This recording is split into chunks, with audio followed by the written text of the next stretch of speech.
Hey guys, this is Divya from ASS Miss College of Engineering, Pune, and I'm a student of OrganicBots within the college. And I thought I'll make a video regarding one of the topics that we're doing right now, which is blockchain. So I think before I get into the topic of blockchain, I should give you an insight into some thoughts and observations that I've made over the past few days. And I was thinking that in earlier days, we obviously used to have trade and business, right? So maybe with the changing times and growing complexities in how a business is carried out, the people might have thought to introduce certain institutions to overlook or help in carrying out the businesses.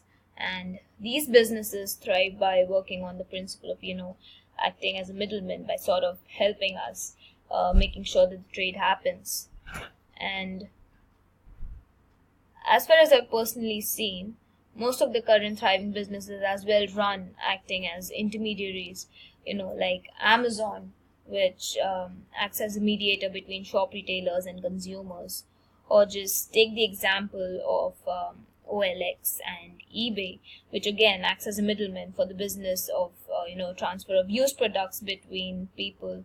Or to explain further, you could even take the examples of generic banks, which act as central authorities when it comes to financial transactions.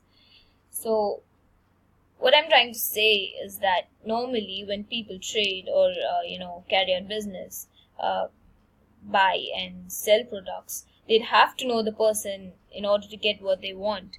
But with blockchain, in non-technical terms, all I can say is that it helps you do your trade without having to know the other person that you're involved in a transaction with.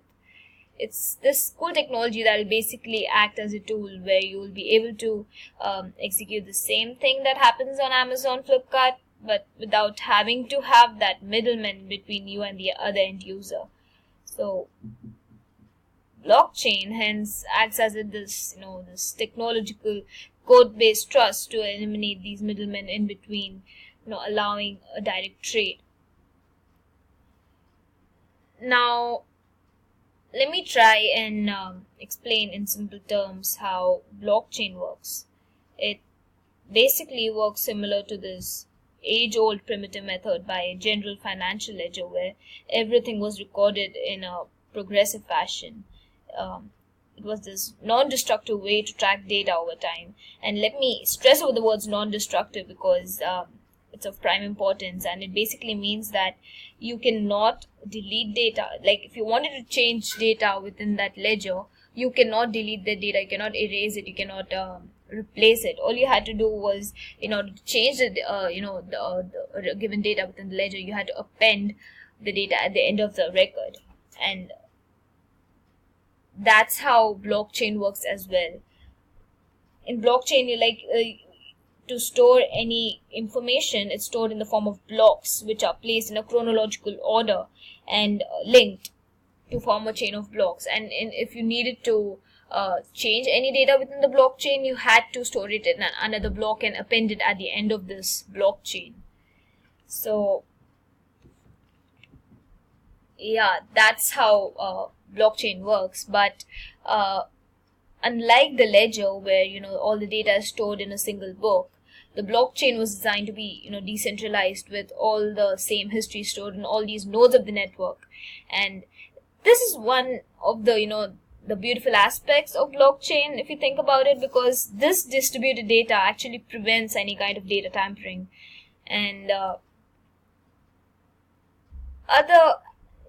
in my view, another admirable aspect of the blockchain is that it creates trust through code.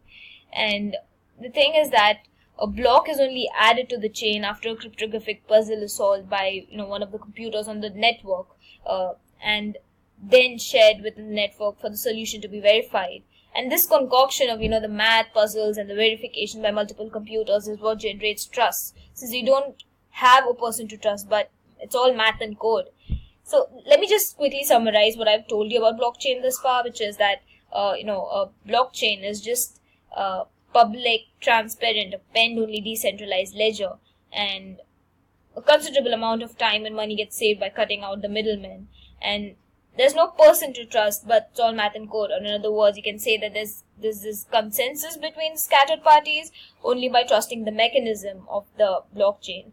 Also, the data is considerably secure because it's all decentralized.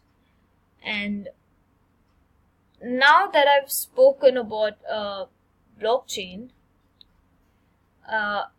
let's just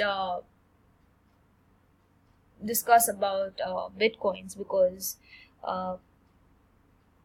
people originally recognized blockchain because of bitcoins, but to be honest, blockchain is a more powerful tool that is capable of so much more. And bitcoins is just another system, which is powered by blockchain.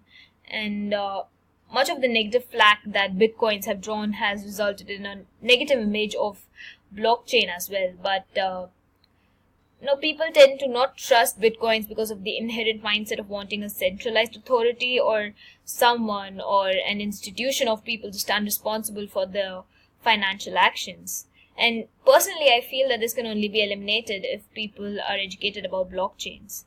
And the other reason people are apprehensive about bitcoins is issues such as hacking and bitcoins getting stolen. But in my understanding, most of these problems have risen whenever there was an attempt at re-centralizing the data of blockchain, or trying to make what people call a private blockchain, which just makes them an easier target if you think about it.